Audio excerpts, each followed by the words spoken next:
Ponta a Ponta está no ar. Muito bom ter você aqui. A cultura e a história pertencem ao povo. Por isso, no Ponta a Ponta de hoje, vamos conhecer a decisão judicial, a pedido do Ministério Público de Minas Gerais, que determinou ao município de Paracatu, no noroeste do estado, a restauração das praças Adhemar Neiva e Getúlio Vargas, que integram o Largo do Rosário, tombado pelo Instituto do Patrimônio Histórico e Artístico Nacional, IFAM. Os nossos convidados são a promotora de justiça de Paracatu, Mariana Duarte Leão. Muito obrigada pela presença. Eu agradeço. E também o secretário de Cultura e Turismo de Paracatu, Igor Araújo Diniz. Secretário, muito obrigada pela presença. Doutora Mariana, quais foram os principais problemas encontrados nas praças? Essa praça ela fica no coração do Centro Histórico de Paracatu.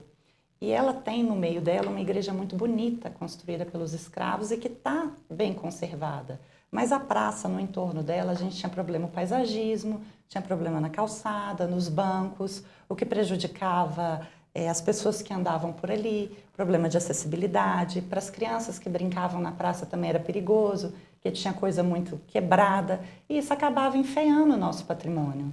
E o que foi decidido?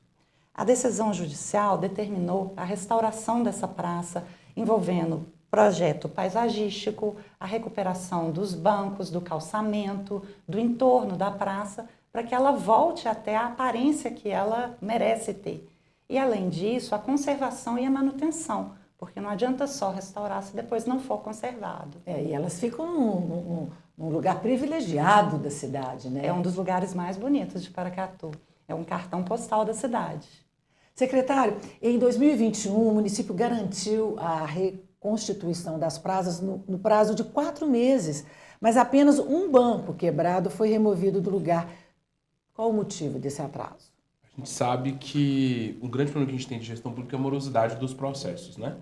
Então, infelizmente, nós tivemos essa dificuldade da remoção e também nós decidimos em fazer a restauração completa do largo, justamente por entender, né, igual a promotora disse, por entender que ele é um cartão postal de Paracatu, né?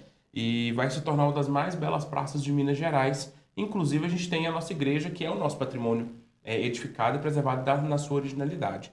Então, nós resolvemos fazer um processo muito mais profundo de revitalização de um todo, restaurando as duas praças, inclusive o largo, né, que está à frente, para que a gente pudesse ter uma caracterização maior e também de vivência da população. Esse projeto de revitalização promete, né? Promete, assim, ele é bastante inovador, porque ele tem alguns resgates, né, mas, acima de tudo, ele tem a preservação do patrimônio, porque o nosso patrimônio mais belo ali é a igreja, né, é a edificação religiosa. Então, acaba que nós precisamos fazer um projeto mais minucioso de revitalizar a praça como um todo, mas, acima de tudo, valorizar a diocese, a catedral.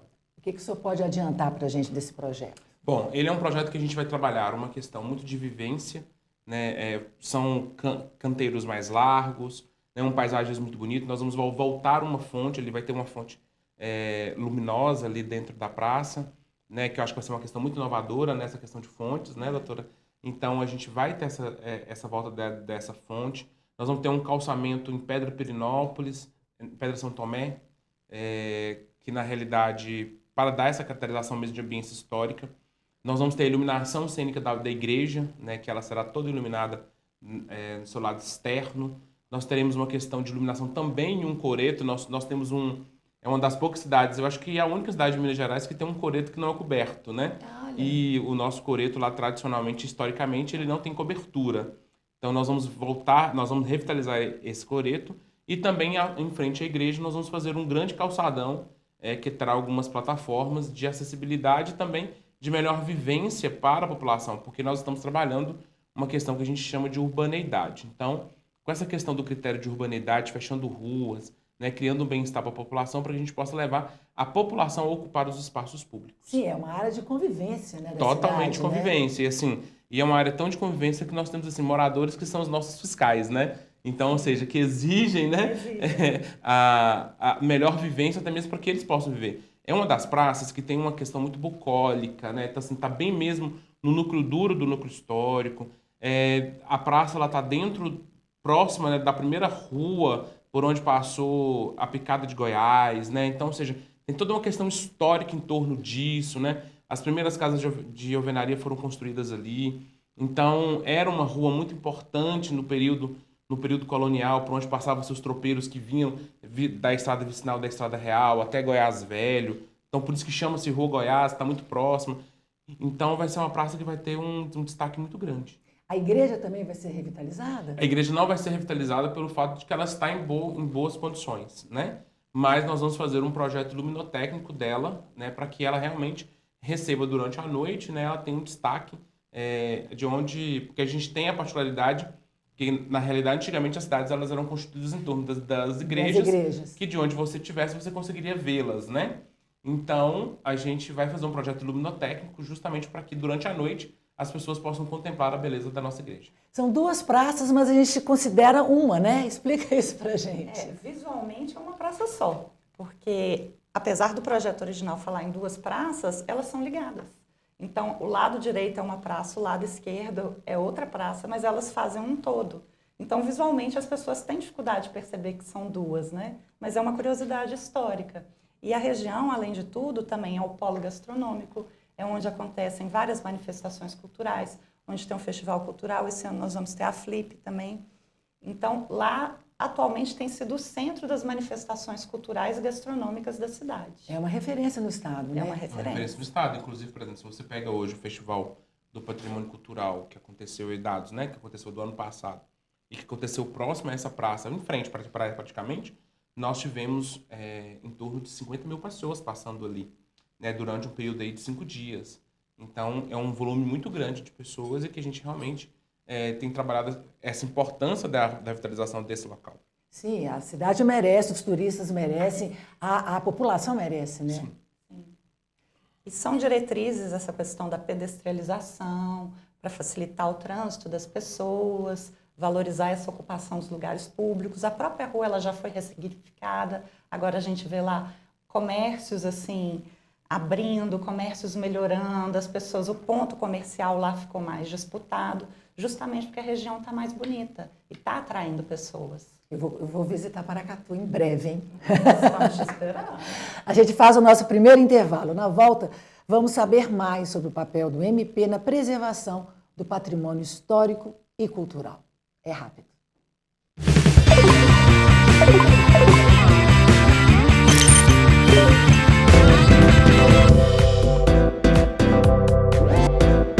TV MP, em todo lugar, ao seu lado. Realização: Ministério Público de Minas Gerais.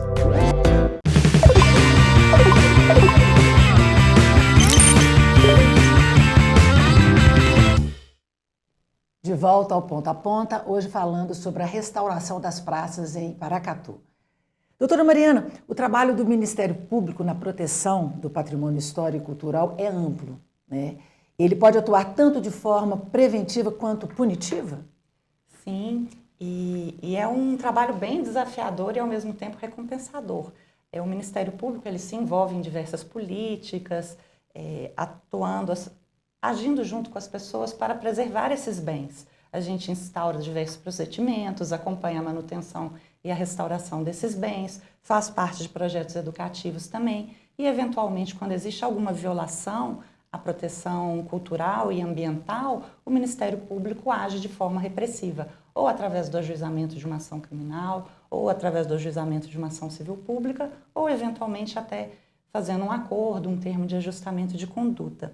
E, além disso, o Ministério Público também tem um papel fomentador de políticas públicas, através de ações afirmativas, ações educativas, destinando recursos para a restauração de bens, participando ativamente de campanhas sobre a preservação dos bens e da valorização da cultura local. É uma ação bem ampla, né? Bem ampla. O município, então, pode ser punido caso não faça essa revitalização? Na sentença, restou estabelecido que caso o município não concluísse a obra em 6 meses, o município seria penalizado. Nós, depois de um tempo, consideramos que esse prazo talvez fosse pequeno, Sim. porque, além das obras previstas na sentença, o município decidiu fazer uma restauração, uma reforma um pouco mais ampla, que englobaria não só aquilo que foi decidido, como também a valorização da parte frontal do largo, através de um processo de pedestrialização. Então, em virtude disso, foi feito um acordo para prorrogar esse prazo, para que essa restauração fosse concluída em 1 ano. Mas, felizmente, vai ser concluída mais cedo. Eu acredito que junho, julho, né? Mais ou menos isso. Ah, já? Que Já, ótimo. Então já. teremos festas. Teremos muitas festas. Já vai estar pronto para a festa de São Benedito. Olha só. Secretário, um dos desafios de assumir uma Secretaria de Cultura é justamente buscar a valorização da história da cidade, não é? Muito. Eu acho que é um dos grandes desafios, né? E até mesmo, assim, é você fazer com que o patrimônio, tanto o edificado, o material quanto o imaterial, ele seja valorizado de uma forma muito profícua, mas que seja realmente voltado para a comunidade, que a comunidade se sinta pertencente, que aquele ente é pertencente da história dele, da memória dele, né? E hoje o que a gente tem mais dificuldade é disso, é o envolvimento da comunidade de entender que um patrimônio edificado, ele é muito mais além do que realmente o que ele imagina, porque às vezes 90% muitos não passaram por aquele processo construtivo daquele bem. Então, um dos nossos grandes desafios é realmente levantar a autoestima da população e fazer com que aquelas edificações elas guardem a memória da nossa ancestralidade, do nosso povo, né? Então, esse é um dos grandes desafios à frente da pasta. E o Largo do Rosário é tombado. O Largo do Tem um Rosário peso é ainda tombado. maior.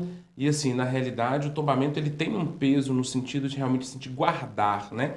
Porque nós estamos ali guardando a memória do Brasil, Sim. né? Porque Paracatu, ela não é uma cidade que guarda somente a memória de Paracatu ou de Minas Gerais. É uma cidade que completa este ano 225 anos, mas ela tem mais de 300 dias de existência, se você fizer o quantitativo de vila, de arraial, de povoado, né? Então, ou seja, está estrategicamente localizado praticamente no Planalto Central, né, do Brasil. Então, acaba que Paracatu é uma cidade muito importante para o Brasil como um todo. E o largo, né, ou seja, não só o largo, mas todo o conjunto histórico paisagístico de Paracatu, porque Paracatu ele tem um conjunto arquitetônico histórico tombado.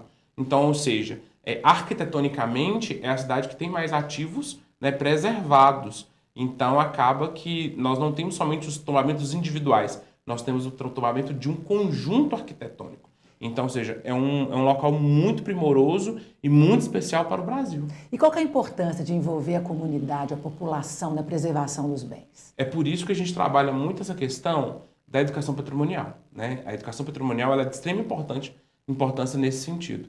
Esses anos, principalmente o ano passado, nós trabalhamos muito a questão com os jovens, com as crianças, com os adolescentes, mas também com os adultos, né? Com idosos, com o pessoal do comércio, dos atendimentos, para entender que realmente a preservação do patrimônio histórico de Paracatu é manter viva a memória da nossa população, do nosso país. Então, isso tem sido de extrema importância nessa cidade. Doutora Mariana, a ação do MP nisso também é importante, né? Também é importante, porque a população ela tem que estar inserida nesse processo, ela tem que sentir que ela faz parte. Porque se ela não gosta daquilo, se ela não entende aquilo, ela não ajuda a preservar.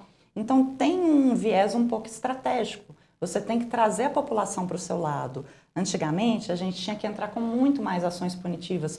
Hoje, a própria população tomou consciência que eles têm que preservar, que eles têm que manter a aparência daquilo, que aquilo gera lucro, aquilo gera turismo e que aquilo também tem um viés afetivo, que é o mais importante. As pessoas, elas identificam, ali está a história dos pais, dos avós, dos bisavós, dos fundadores da cidade, de toda a população. Então, a partir do momento que eles têm esse senso de pertencimento, o nosso trabalho fica bem mais fácil. Agora, é incrível como a educação sempre é primordial, né? Passa sempre pela educação primeiro, para resolver tudo, né? Não tem como você trabalhar essa questão de valorização e de sentimento de pertencimento se você não educar, né? Então, ou seja, essa parceria com as áreas estratégicas da educação é muito importante. Então, e principalmente quando a doutora fala dessa questão do viés econômico, você vê nitidamente isso lá em Paracatu, de uma rua que realmente a gente fecha ela de quinta a domingo, né?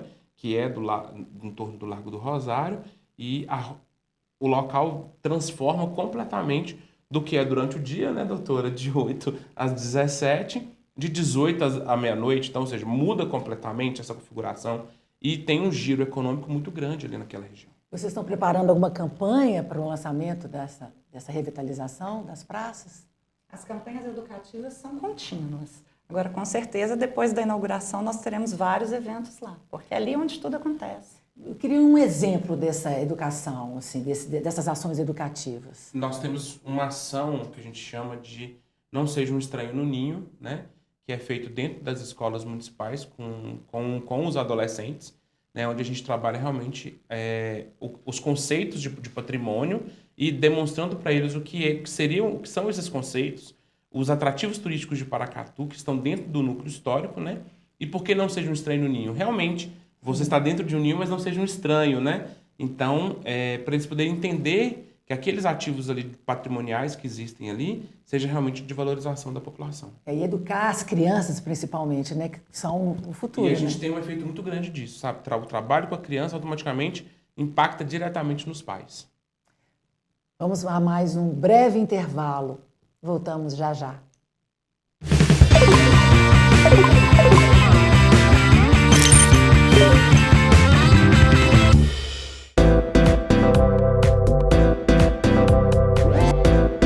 TVMP, em todo lugar, ao seu lado. Realização: Ministério Público de Minas Gerais.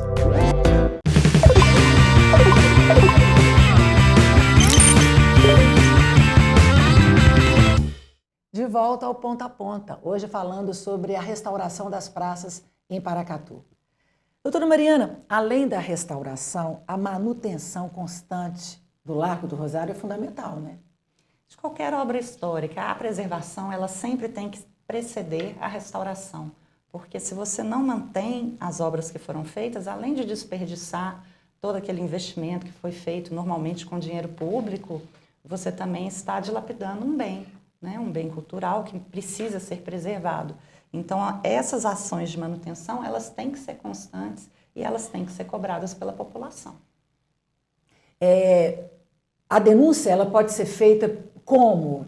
Como é que a gente pode chegar ao Ministério Público para denunciar algum dano ao patrimônio? Para o Ministério Público, as denúncias podem ser feitas presencialmente na Promotoria de Justiça, ou pelo site da ouvidoria, ou pelo telefone da ouvidoria. Além disso, essas denúncias também podem ser feitas para a própria prefeitura, ou no município onde estiver ocorrendo o dano, ou para o órgão de proteção cultural local, que no caso de Paracatu é o CONFAP.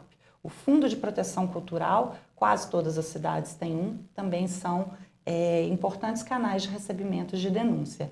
E a depender do que estiver sendo feito com o bem cultural, com o patrimônio, essa denúncia pode ser feita inclusive na polícia, porque é crime ambiental, a dilapidação, a deteriorização, a demolição do patrimônio cultural é crime. Em Paracatu já houve denúncias? Muitas denúncias.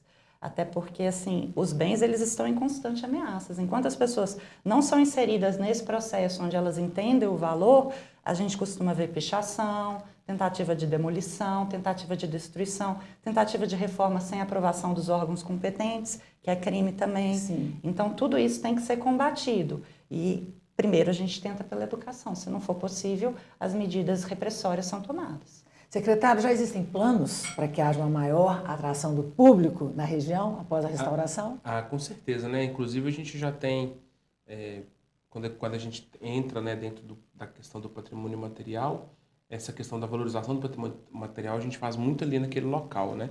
Então, exemplo, nós vamos soltar agora, nos próximos dias, um calendário de atividades turísticas, de eventos, né, turísticos, culturais, e grande parte disso vai acontecer dentro ali, próximo ao seu espaço, né, da Praça do Rosário. E acima de tudo, por exemplo, a gente tem a questão das quitandas de Paracatu, né? Inclusive Famosas. Famosíssimas, né? Paracatu é a capital mundial do pão de queijo, a gente tem uma lógica muito clara disso, né? Então, ou seja, é uma cidade que realmente o pão de queijo é patrimônio material do município, tem um processo de inventariamento dessa patrimonialização, juntamente com as quitandas do nosso município. Nós temos, além do pão de queijo, nós temos mais 12 quitandas que são patrimônios imateriais do município, todas elas originárias do processo de quilombo, né? Então todos eles nascem dentro dos quilombos, então tem toda essa questão enraizada mesmo do sentimento de pertencimento. Paracatu, que tem população 75%, né, negra, então tem muito essa questão mesmo da gastronomia muito forte, muito latente, mas não é que a gastronomia é da nossa cidade. Então a gente tem um trabalho muito de valorização das mestras e dos mestres quitandeiros, dos artesãos. Então a gente vem agora com muita ação de feiras, eventos. Por exemplo, um dos eventos que vem agora, que a própria doutora já citou, que é o Festival Literário de Paracatu, né, que vai vir realmente, além da gente trazer grandes nomes da literatura brasileira e mundial, mas nós vamos trabalhar também o principal, que são os nomes da literatura paracatuense. Paracatu, que tem uma Academia do Noroeste de Minas Gerais de Letras. Paracatu, que nos tempos áureos foi conhecida como Atenas Mineira por causa dos letrados, né? Que existia assim Paracatu. Então nós vamos trazer isso, né? Inclusive nós temos um grande escritor que foi importante na contemporaneidade da literatura, que foi Afonso Arinos, né? Então, ou seja, que nasceu em Paracatu e é de Paracatu. Em paralelo a isso, nós temos, igual eu já disse, a nossa gastronomia, que tem muita importância, porque quando você pega a história do pão de queijo de Paracatu, ele tem toda uma história relacionada a esse processo de colonização, E a ao receita processo é diferente, não justamente. é? Então, ou seja, porque na realidade o que a gente dentro do conceito gastronômico, o pão de queijo de Paracatu, ele não tem um processo de cozimento, né, doutora? Ele é um processo de massa crua, então, ou seja, ele não é feito escaldamento. Então, o Festival do Patrimônio mesmo enaltece muito isso. Portanto, que dia 5 de julho, que é o dia municipal do pão de queijo... Precisamos fazer, então, um programa sobre o pão de queijo. Então, ou seja, eu prometo que eu trago pão de queijo para todo mundo. Então, ou seja, o Dia Municipal do Pão de Queijo, que é dia 5 de julho, que é onde começa o Festival do Patrimônio Cultural, ele é dedicado para a valorização das mestras e dos mestres quitandeiros como uma premiação. Nós temos fábricas de pão de queijo que produzem mais ou menos 12 mil pães de queijo dia para consumo próprio da população. Paracatu consome mais pão de queijo do que pão de sal. Quando a gente fala em praça também, a gente pensa muito em shows, né? Uma área de convivência da população. Tem alguma coisa também prevista para essa... Lá, já automaticamente, naturalmente, já é um espaço onde acontecem muitas apresentações musicais, né? E é igual a doutora falou sobre essa questão da valorização da arte, né? Isso acontece. E agora, mais do que nunca, com a questão da pedestrianização, isso vai ser muito mais forte, porque nós vamos ter praticamente um palco urbano, né? Já montado ali. Então, ou seja, onde os artistas vão poder mostrar a sua essência, desde as artes plásticas, as artes cênicas, então, entre outras atividades vão ser acontecidas ali, não somente os shows. Os shows já é prata da casa, já é algo que realmente acontece e vai ser incentivado mais ainda, né? E eu já convido aí as pessoas para poder acompanhar, né, doutora, as nossas redes sociais, justamente para poder estar atentos a essa movimentação cultural que tem em Paracatu. Qual que é a previsão mesmo da entrega? A praça, a previsão da entrega é para junho. Então, estão todos convidados a irem a Paracatu, conhecer as novas praças, comer pão de queijo. E participar, assim, a ideia é que a gente entregue a praça antes de uma festa tradicional que nós temos, que é a festa de São Benedito e o Festival do Patrimônio Cultural. Então fica aí o convite. Agradeço muito a presença de vocês, parabéns, que a praça fique linda, com muitos visitantes. E eu convido você para estar comigo no próximo Ponta a Ponta. Um abraço e até lá.